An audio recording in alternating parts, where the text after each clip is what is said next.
Sweet. I'm here with you. Do you go by Sean Alexander Hickle or just Sean Alexander? Okay. Did you take the Hickle out or what? Took the Hickle out. It was kind of a stage name decision. I moved to New York City when I was 21, and the day I got there, because I always went by Alex. I didn't even go by Sean Hickle. I went by half of my middle name. Gotcha. So I got there the first day, and my agent said, "Hey, man, look, I need a name to put on comp cards for casting agents, and I can put down Alex Hickle." Mm-hmm. Or I could put down Sean Alexander. And I was like, I see what you're doing here. Yeah. It's my legal first name. Like, nice. Good business. So tell everybody like a little bit about yourself, fitness background, like why you're a personal trainer, and then we'll kind of dive into your everything else. Yeah. Yeah, so I'm Sean Alexander Hickle. There we go. That's the full name. Okay. And I'm 28 years old. I was born in West Texas. Okay. And I was always a little bit more athletic than academic. Okay. And so I was a gymnast through high school, a tennis player in middle school. Like rings and that kind of stuff? Or like full Olympic gymnastics. Rings, vault, floor, pommel horse, parallel bars, and high bar. So my dad's from Houston. So I grew up in Washington. My dad's from Houston, though, and he grew up full like gymnastics. He'd be like 60 doing like double backflips at our gymnastics tryouts growing up. Like, it's crazy. That's amazing. Yeah. That'll be you. I had hoped that would have been me. I got a neck surgery 3 years ago, so I'm retired 3 times. Was it like a bad accident or just like? I was in a car and we got rear-ended at a red light. And got a slip disc, so they had to go replace it. And I just found out 3 weeks ago I got rear-ended again earlier this year that I have the same injury, one disc above the one I already had fixed. I'm in the process of figuring out. Damn. Yeah, my future being a 60-year-old doing double backflips. You know, like that's up in the air. It makes you feel better. I don't have a hurt neck, and I will not be doing that at this age. So there you go.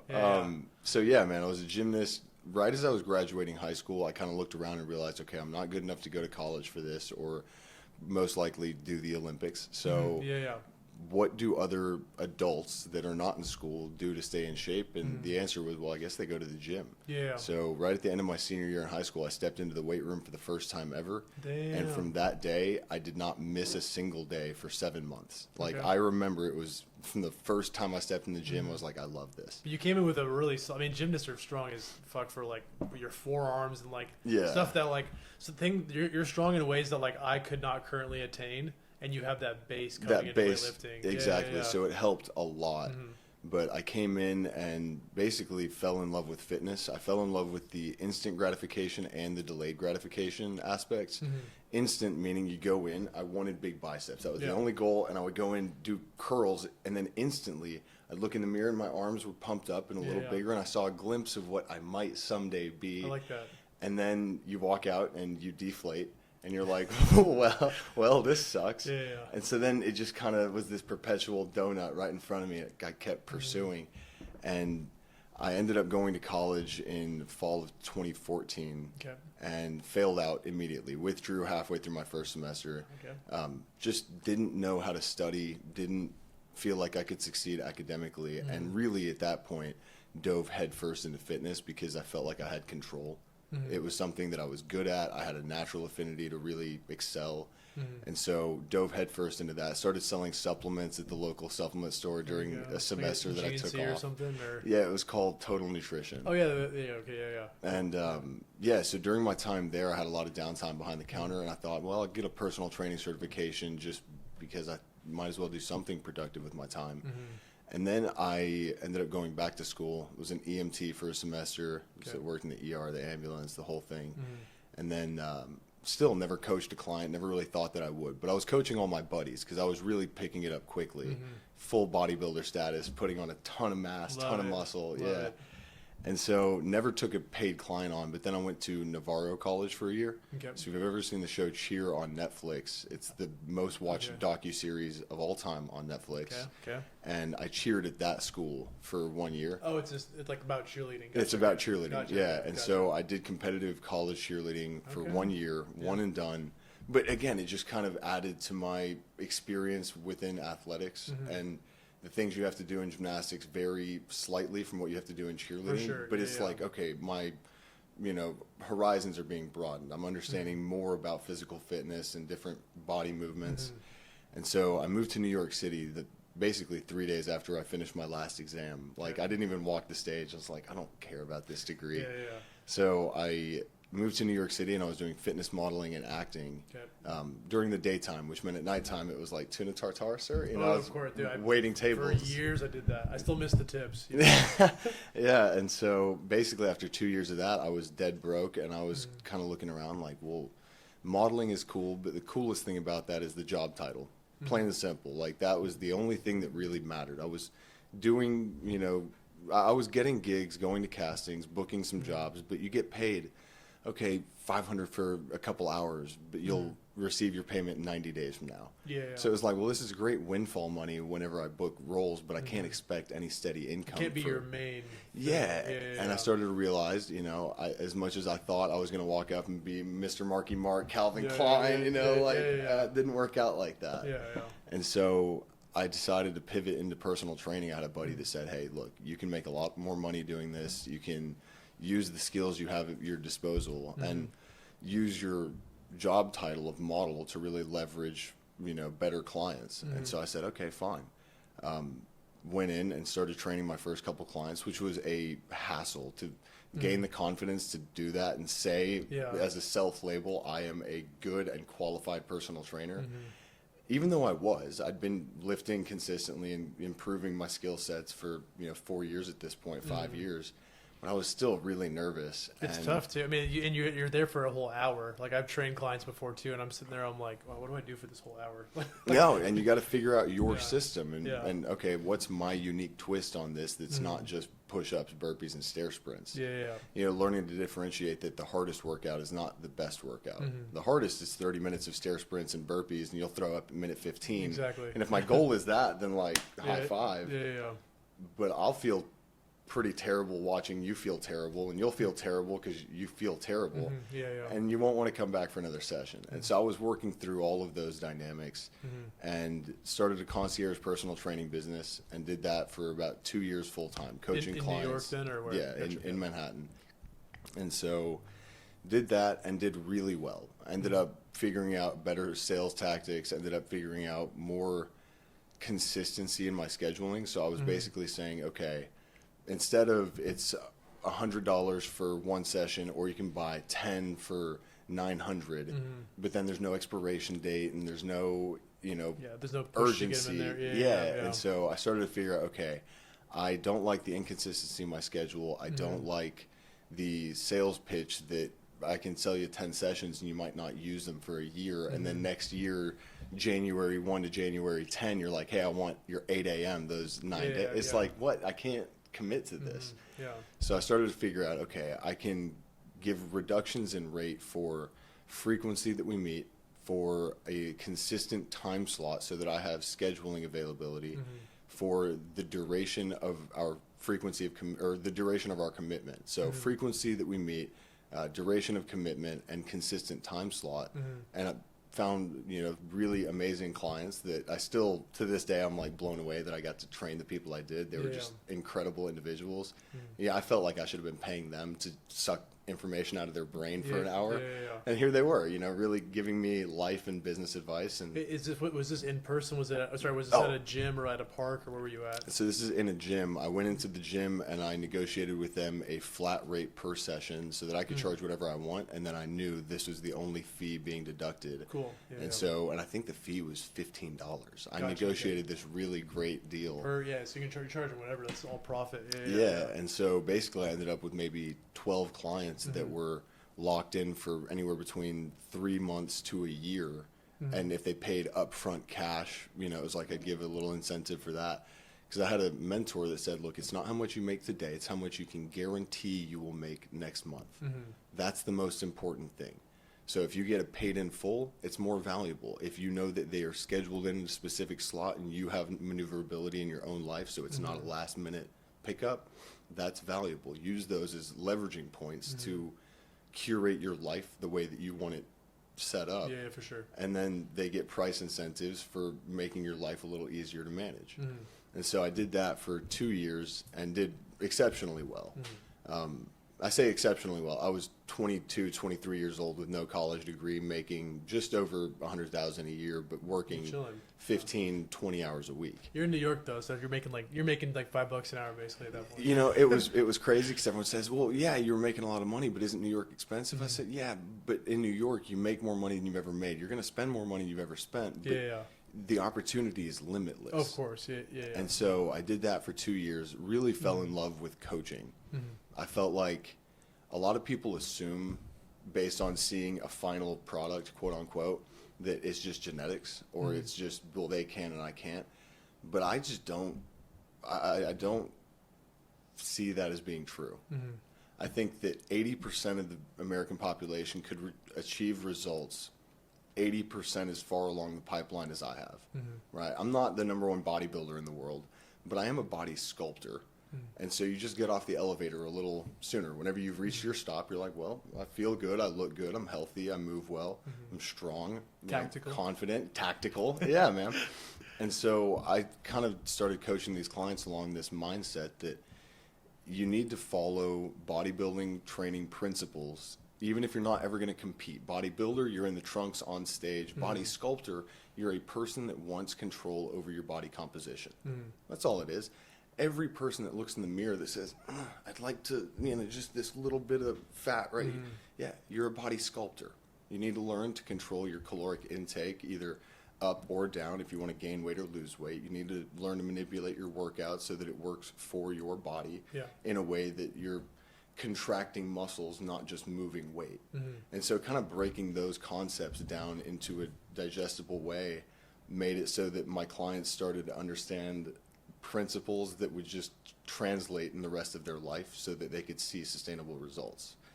The whole goal is, how can you optimize as few decisions as possible that will lead to the biggest bang for your buck? I want you to optimize little behaviors and decisions in your life, in your pre-established daily routines that are so insignificant you barely notice that you've had to incorporate them, that on the outset have a huge impact on the results that you gain. And it's things that drink water, hit a daily step count, get up and get moving.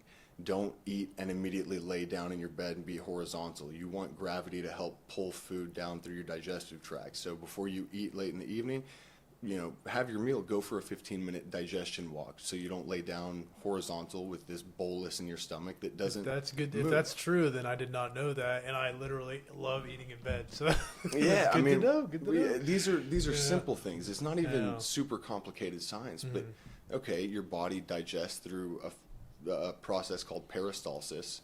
And peristalsis is your intestines just doing that, kind of pushing food through. So if I stand up and I let gravity do a little bit of work while I move and I have some locomotion and a little bit of impact kind of helping move that along, then I'm not just sitting there with a bolus in my stomach. I've helped push it through a little bit. I'll wake up in the morning not feeling like I've got a rock in my stomach. Yeah. And so it's little things that then add a huge, it adds a lot of momentum in the direction of seeing positive results. So 100%. So that's kind of my shtick. I did that for 2 years in New York City, full-time, in person. Still trying to model in the daytime, but never really caught on. The $500 every few weeks kicking in, it wasn't bad. Nothing wrong with that. Yeah.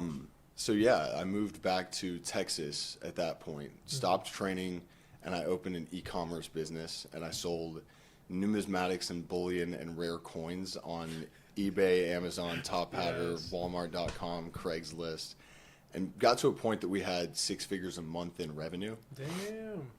Minuscule profit, razor thin margins. It was very stressful, and it was not the best business I could have been in. Was it like drop shipping, or what were you kind of doing? No, I had physical inventory and employees, and we were shipping out 4,000 orders a week. It was high volume, high pressure, and like I said, razor thin margins. So it was really scary. And for 2 years, I fought that uphill battle trying to work that out. COVID happened. It kind of threw my coin business into the wind, and so shut that down. And I was in middle of West Texas kind of looking around well, I don't have a bachelor's degree. I have a world full of experience. I've moved to New York City, sink or swim. I'm swimming. I'm doing the breaststroke and backstroke, But then I was back in middle of West Texas, like no one's going to hire me for more than $12 an hour for anything in person, and that's just not going to cut it. Like I'm trying to make a career. And so I ended up reaching out to a bunch of large scale corporations. So a couple mortgage lending companies, a couple big world, familiar conglomerates. So I'm trying not to name drop the specific companies, but basically I did online Zoom coaching for their corporate, elite staffing. And so I would go on and do fitness group classes that were all body weight, required no equipment, kind of across the board, open to any skill level. So you could be 65-year-old, Bethany, or 22-year-old Tyler. How did you price that though, really quick? So like you go to I think that's one of the number one things that our coaches struggle with is like, what do I charge for this? Like, how do you go to don't get me wrong, most of our coaches aren't going to be, pitching corporations on group Zoom calls, but like you go to a corporation, they have probably, millions or billions under management, whatever they're doing. And they have a lot of money, but you can't just be like, all right, it's gonna be $10,000 an hour. Maybe you can. I don't know what you charge. No, but like, what? How do you figure out the pricing for that? The pricing came to me from a buddy that right as I was starting to take on personal training, he was the friend that recommended, hey man, you're broke. You got to stop waiting tables. You need to upgrade. So he asked me, how much are you gonna charge? And I said, dude, I'm from West Texas, like. Personal trainers don't do very well out there, but maybe it's like $40 an hour for a session. So I'm living in New York City. I don't know, maybe 80 sounds fair. He said, no, buddy, you're going to charge $150 an hour. Yeah. I had like a little panic attack. I was like, 150, I can't. And he said, no, look, you are worth whatever you say you are worth. That's it. If you say you're worth 80, you're worth 80, and no one will ever tell you that you're worth 150 and give you the $70 differential. It's not going to happen. If you charge less, they'll be thankful they got a good deal, but they're not going to give you what you're worth. Yeah. So you are worth whatever you say you're worth. You need to command that. And so I had to go practice in the mirror. I'm not kidding you. I was so uncomfortable with the idea of charging 150. I went into the mirror and I said, it'll be 150. Oh my God. Oh my God. I was like, I can't do it. Yeah. And so I felt bad because I thought that I was price gouging or overcharging. And then I came up with a caveat that made the saying make sense for me. You are worth whatever you say you're worth as long as you provide adequate value. So if you want to charge $10,000 an hour, okay, then the mission is, how can I provide $10,000 an hour of value? So for me, it came down to, I don't want to charge $10,000 an hour. What I want consistent payments over the course of a year. So for the corporate coaching, I said, hey, it'll be, because it's a group class and because you have up to 100 people that might join this call, and I'm having to navigate all of it and do a good job with music and screen sharing so that I have another coach on standby to demo the movements, and then I'll take care of the tunes and the programming and making sure I'm calling out form cues for specific people. So I'm really trying to give you an engaged, interactive experience. And so with that, I think I charged $315 for a 45-minute class. Cool. And I think I was doing 5 classes a week, and it was a 3-month commitment that they had to pay up front every 3 months. How was that first class compared to the last one? Like, how much shit did you mess up on? Like that. So during my time in New York City, I was a head coach at Barry's Boot Camp for 10 months. You did very similar stuff. I was familiar with group classes. I had had formal training and knew how to organize that. And then with my experience from gymnastics and cheerleading, I know a lot about body weight calisthenics style training. So I was able to get really creative with my programming. So it wasn't boring. It wasn't, okay, push-ups, okay, squats, okay, jumping jacks, okay, plank. It was like, look, I'm going to have fun variations with regressions and progressions based on skill level. I'll do everything time-based so that if you have 60 seconds to do as many sit-ups as you can, 22-year-old Tyler can burn out and do 60. He can do 1 second. Yeah. Okay, but 68-year-old Bethany or, George might only be able to do 4. But your effort is still 90%. I'm giving you the opportunity to make of it what you will. And so it was really uniform across everyone's intensity. But by the time that I'd had my first class to last class, I had learned so much. Oh, for sure. About how to do a good job online, about what it took to really make sure the class ran completely smoothly. Mm-hmm. And so by the end, I felt like I was a really good fitness coach. Nice. But they would never hire me on as a fitness director. I was always going to be a contracted employee because I didn't have formal credentials. That bachelor's degree matters. Gotcha. Let me say that again. That bachelor's degree, it matters. So even if you think you're going to be the exception and hit the home run, and Bill Gates didn't go to college and Steve Jobs, the bachelor's degree matters. People care. And so that's whenever I decided, well, let me pivot my coaching now to an online asynchronous version where I'm not having to show up at a specific time every single week or every single day. But now I can provide meal plans, workout routines, an interactive app where people can message me. Oh, excuse me. Yeah, you're good. Like an interactive app where people can message me videos, questions, ask for form cues, ask for form breakdowns. I've got clients that send me photos of everything they eat because they don't want to have to track calories and they don't want to have to follow a meal plan. So I say, great. You send me a photo of everything that enters your mouth. I'll give you a little 2-bullet point analysis. Hey man, swap the sour cream for Greek yogurt. Why? It's less fat, more protein. That's a subtle switch. It's just a binding agent, and you're not losing any flavor. You're not losing any of the experience. But again, it's a subtle change that you barely notice you've done. That's going to, in the long term, compound to really build momentum and put some wind in your sails. Yeah. And so now I've pivoted my coaching. I'm back at UT finishing my degree. Nice. Which is what degree are you getting? Yeah. So just gonna say it? It's I'm finishing up with applied movement science, which is a subset of kinesiology. Cool. And basically it qualifies me to be an even better fitness coach and personal trainer. Nice. And then I got a business minor, and I'll probably be. It's gonna be loud.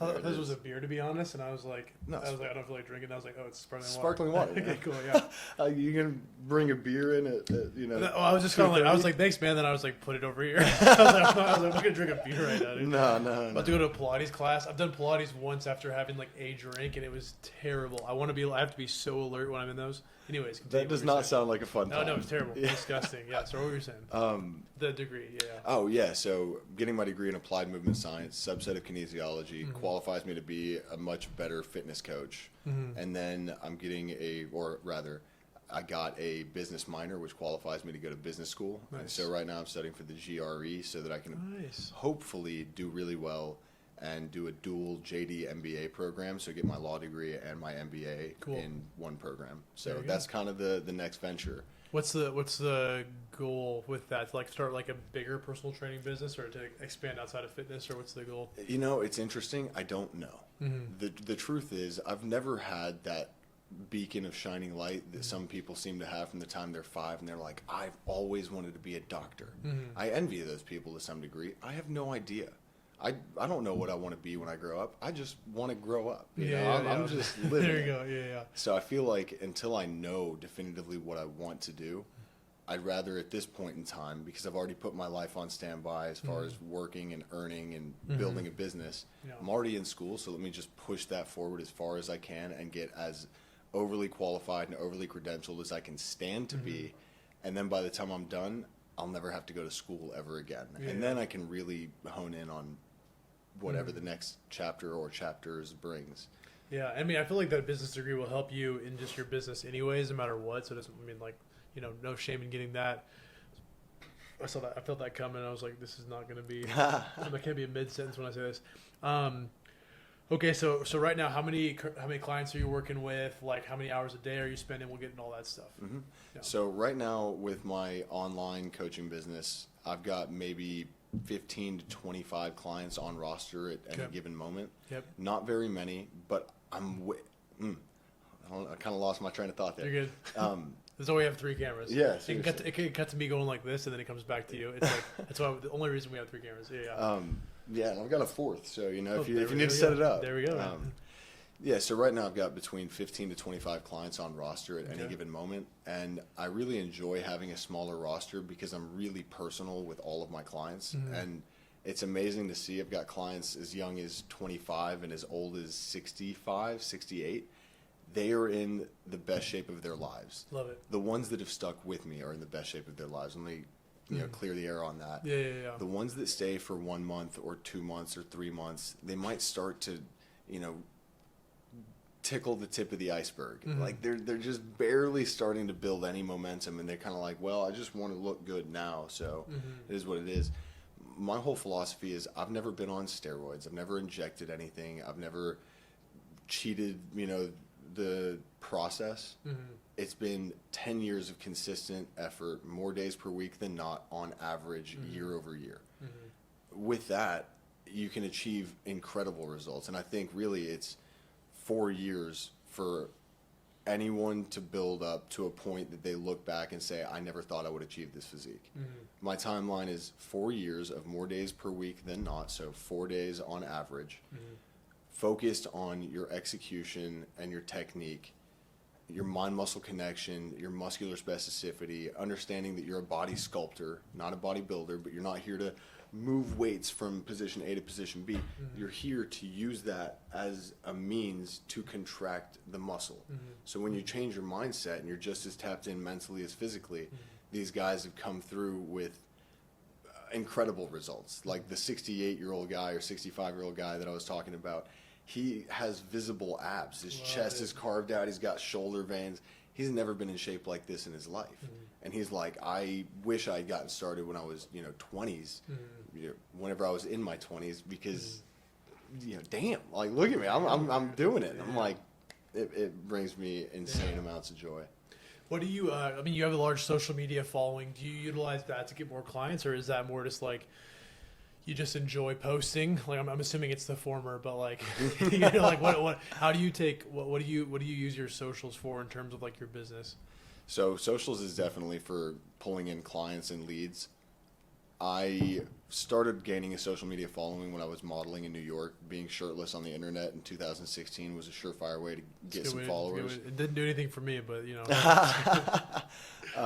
So yeah, I've had a large social media following, probably over 100,000 for about 5 or 6 years. Yeah. And then it's been pretty stagnant. I moved away from New York, got away from modeling, and went headfirst into business and then school.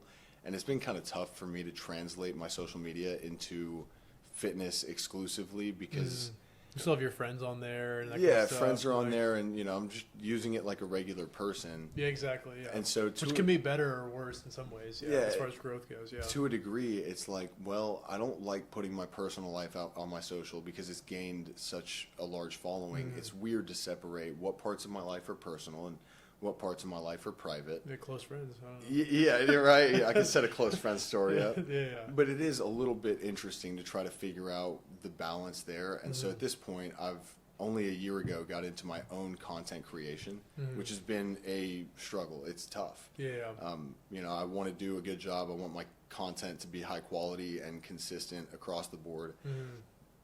Living in New York, I was working with photographers and videographers that did all of it. And then I came back into really creating my own content about a year ago. Yeah. And it's like, well, that's a steep learning curve to go take this on all myself.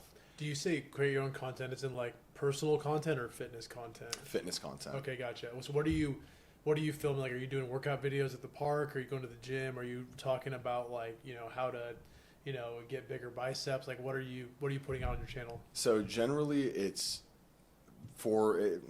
that's a good question. I'm still trying to work that out. You're like, I don't know.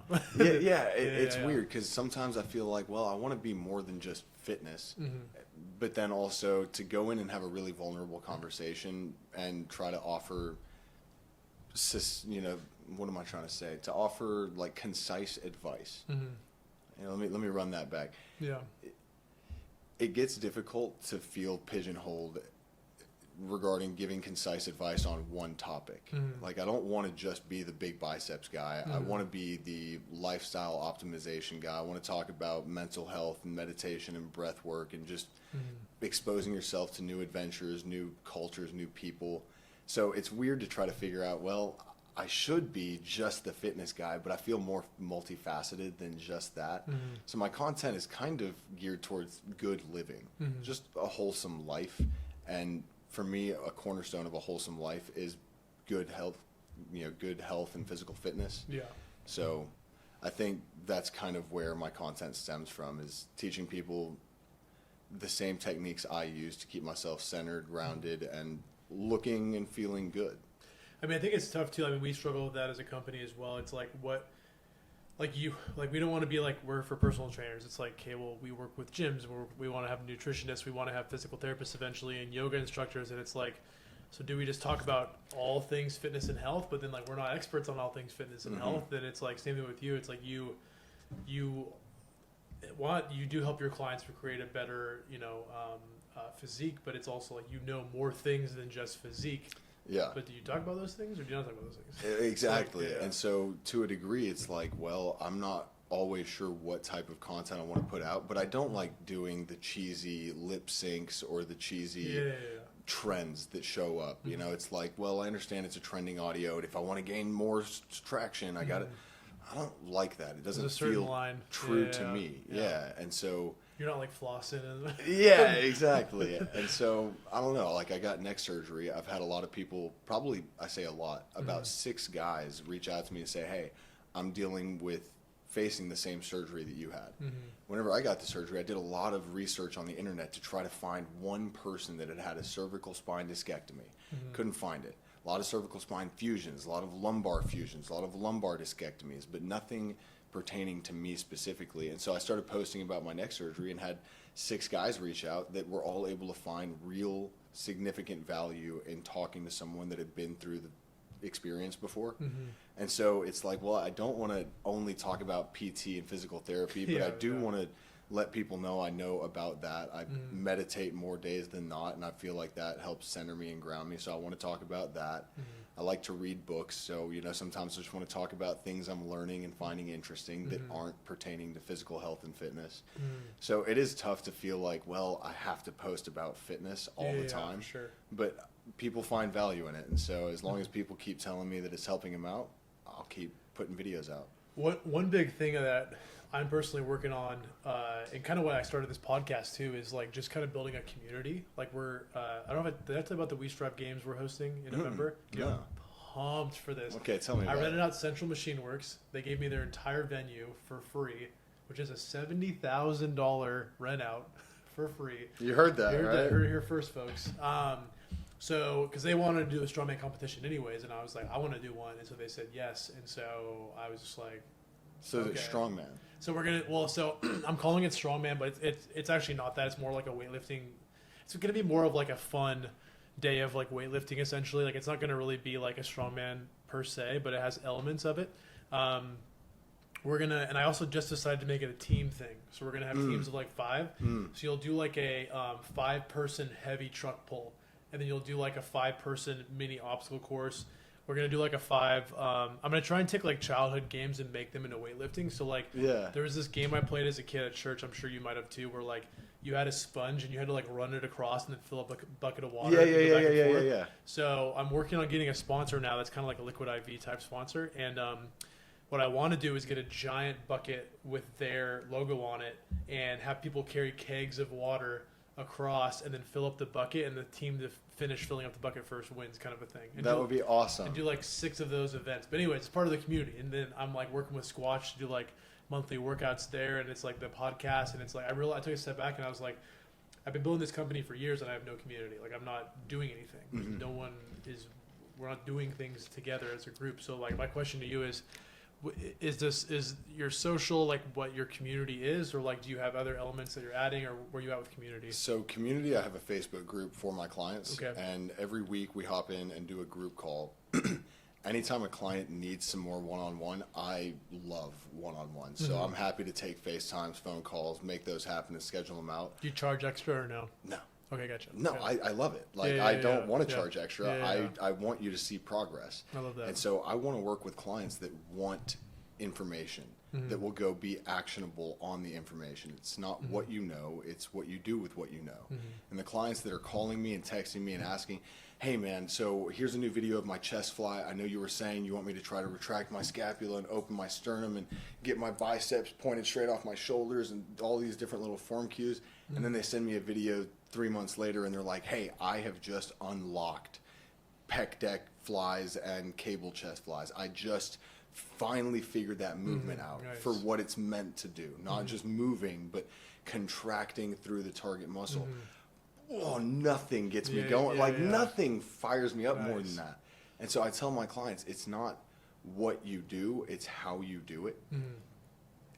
I don't think there's anything more true regarding fitness. Look at guys in prison that do push-ups, pull-ups, sit-ups, and squats. It's jacked. 4 movements, but they're doing full range of motion every day consistently. That's it. They're focused on technique because at the end of the day, they're having to do full, they're not just sitting here like doing half-ass. They got enough time to figure it out. And if they can only do half-ass push-ups in the beginning, by the end of a 6-year stint, they're repping them out. That guy is in great shape because he's doing squats, push-ups, pull-ups, and sit-ups.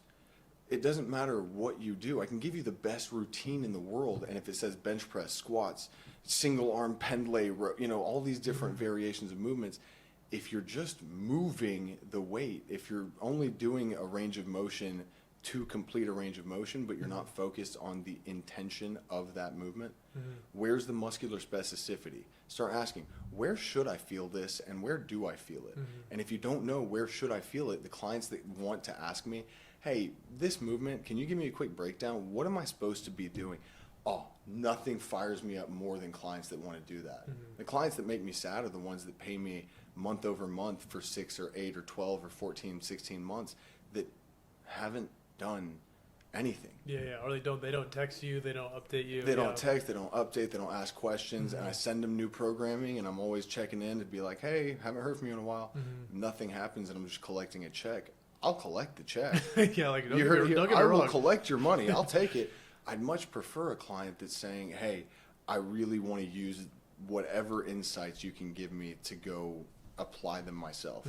So no, I don't charge extra for that. And then the once a week group call, everyone gets in, asks questions, posts videos of themselves doing movements. We break them down together. Love that. And so, the community is pretty small because it's only within the clients I have on roster.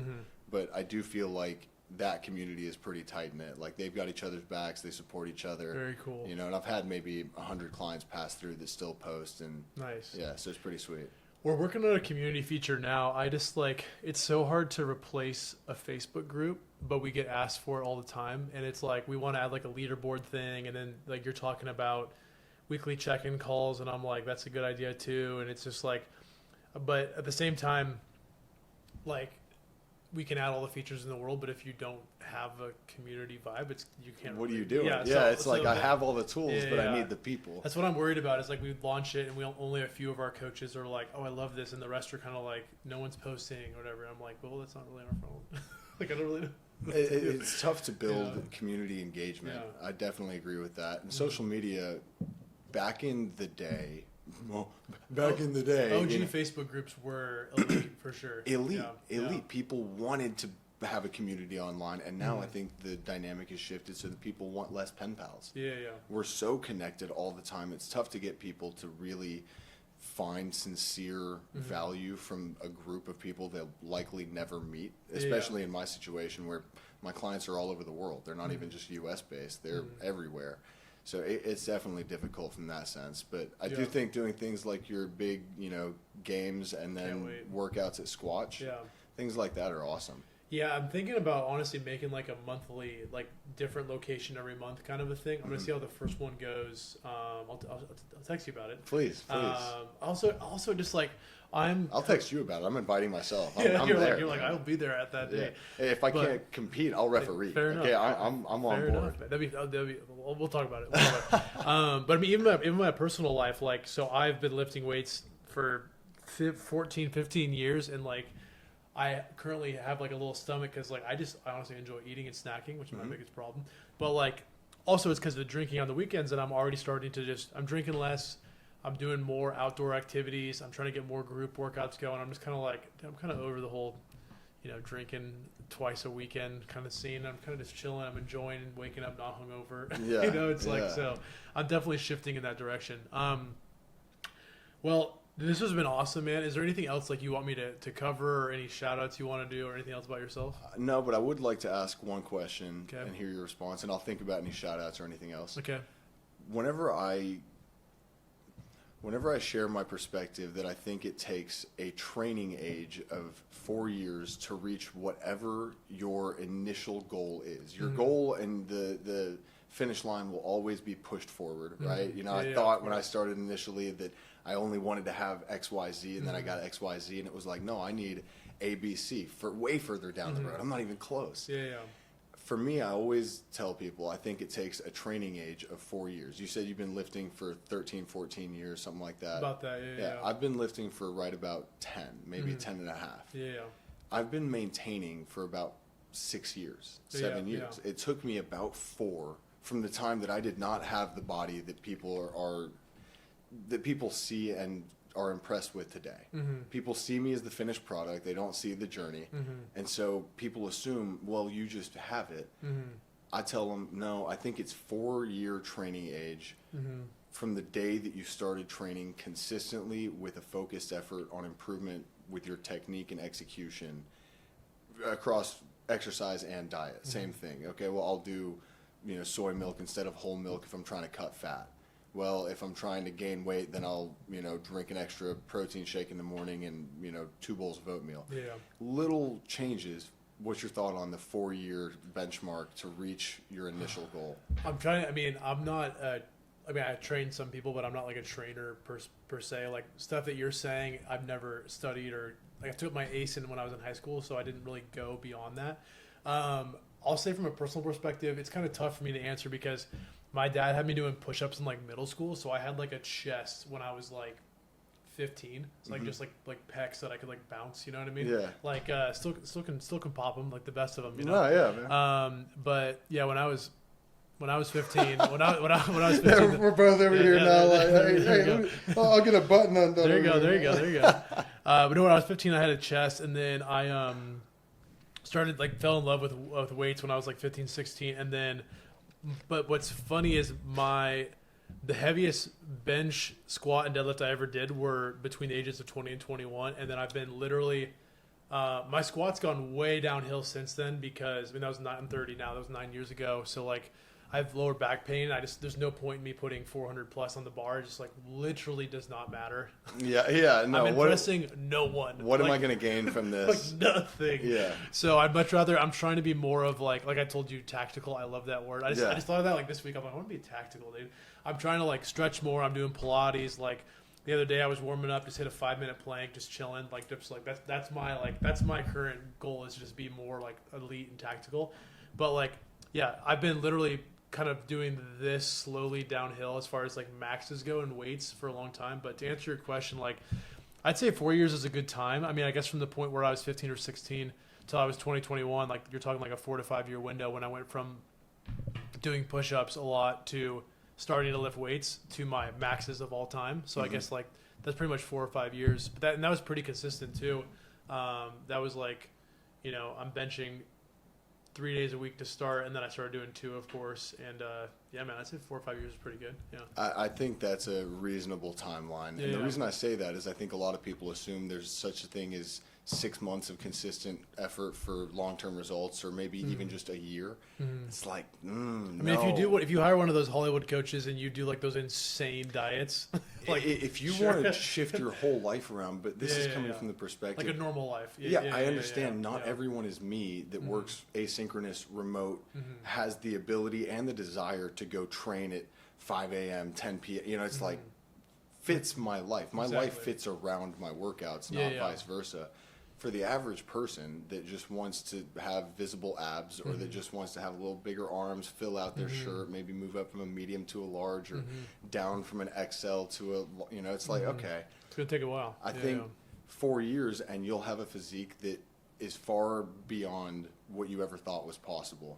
So it's kind of nice to hear your story, 4 or 5 years, and that you went from push-ups to your all-time lifetime PRs. Yeah. Across the board. Yeah. My bench is still pretty close, but I can't get myself to. Although I will say I'm trying to lose 20 pounds, so I am now in the gym again. Like you kind of mentioned, like I'm starting to contract my muscles and feel them, and like I'm doing lat pull downs, and I'm not like kind of half repping. Sometimes I'm like fully embracing the wide and that kind of stuff. So, and my biggest thing right now is pull ups. I'm like I fucking hate pull-ups so much. Pull-ups are the bane of my existence. I hate them so much. Yeah. How is it I can squat 400, deadlift 450, bench press 315, and then my body weight is what? How many can you do right now? Like, do you dead hang or do you do chin up? Like, what do you do normally? I mean, all different variations depending on my specific goal for that movement, which is also something I think a lot of people don't understand. There are very few ways to do a movement wrong. There are far better ways to do a movement better. There are 1,000 ways to do movements better. There's not a ton of ways to do them super wrong. If your intention is focused on a specific outcome, you might see someone doing a really odd variation. What you don't understand is that person might be me doing some rehab for my neck and external rotators. Yeah, for sure. You know, like that movement looks dumb.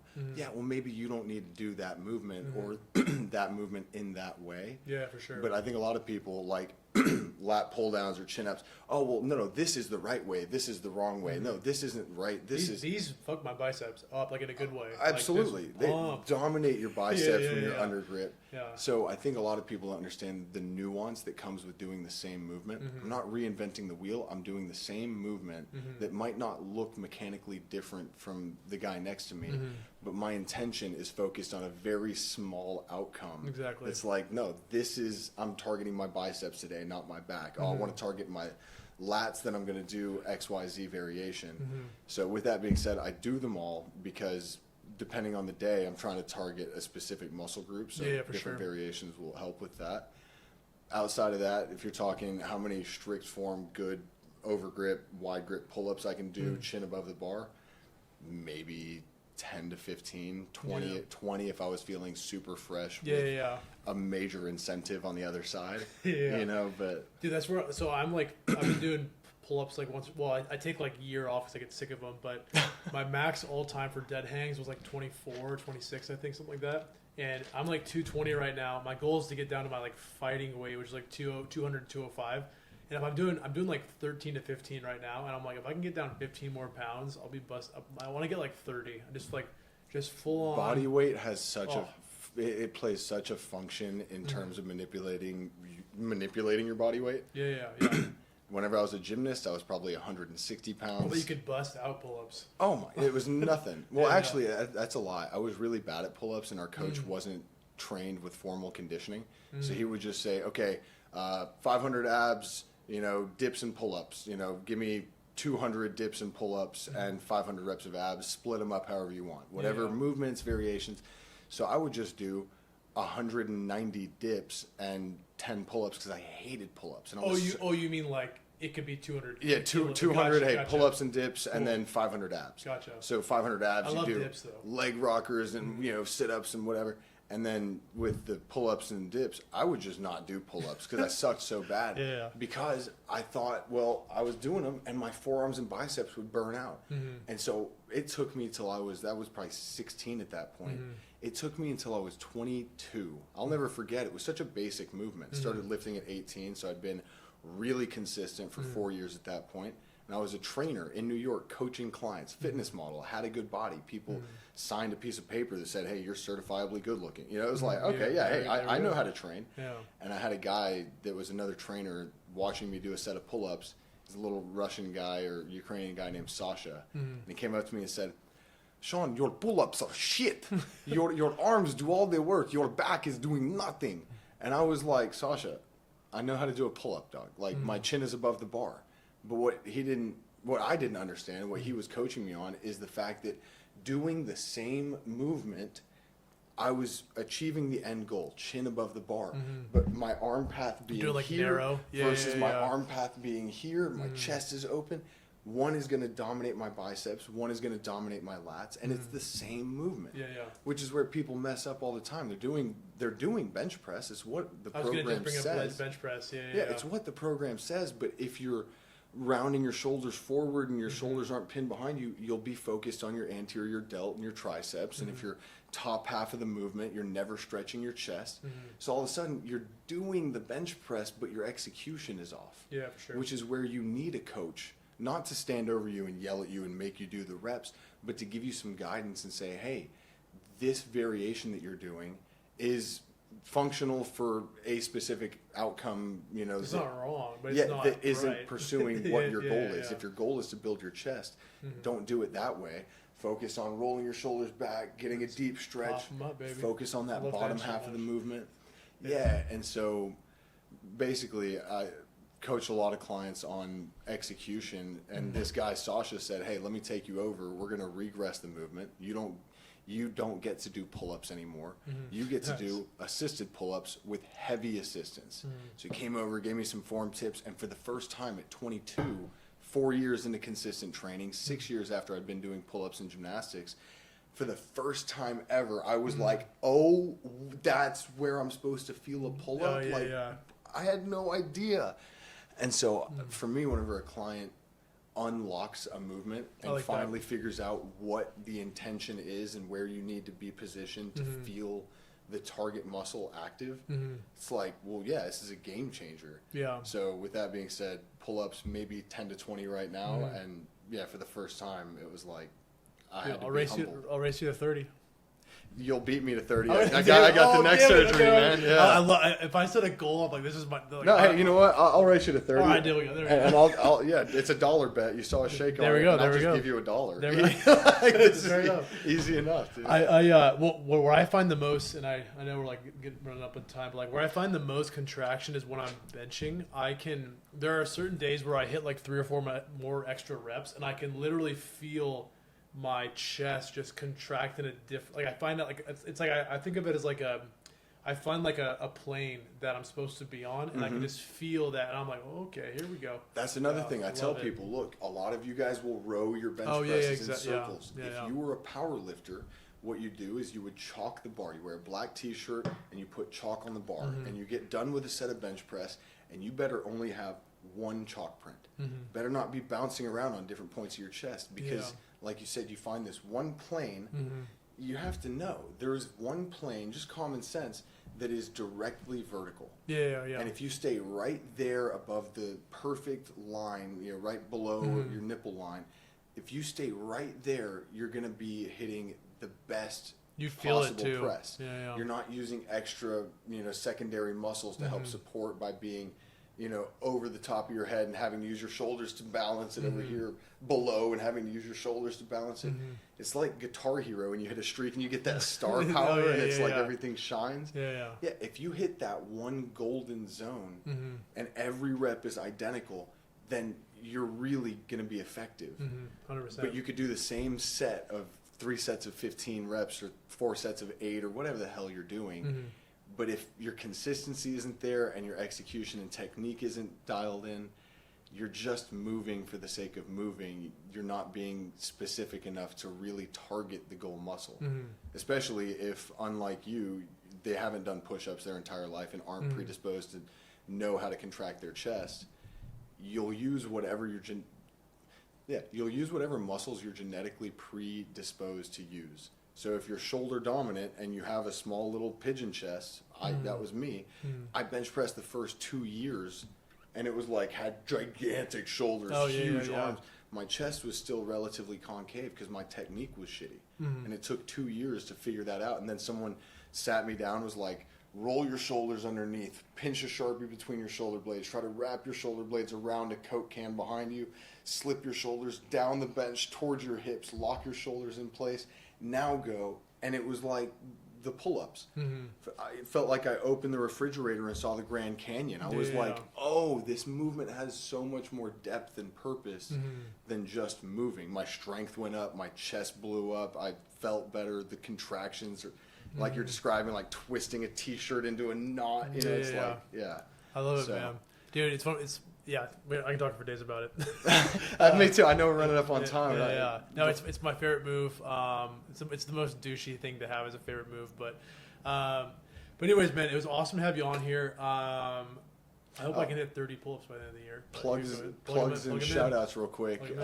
If anyone wants any information on online coaching, my website is www.simpleapproach.us. Boom. And my Instagram is at Sean Alexander with 2 R's, so SeanAlexanderr. Put them up on the screen. Sean Alexander. There you go. And is that how it's spelled, or you just do that?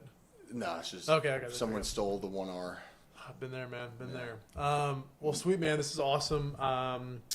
Definitely get you involved in the We Strive games. Please. Definitely. It's going to be so sick. I'll hit you about the Squatch workout. And then beyond that, dude, great episode. Yeah, thanks for having me, man. This is awesome. Good stuff, man. Appreciate it.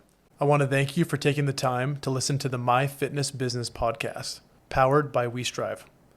Head to westrive.com/podcast to check out more of our guest interviews and learn more about the We Strive platform.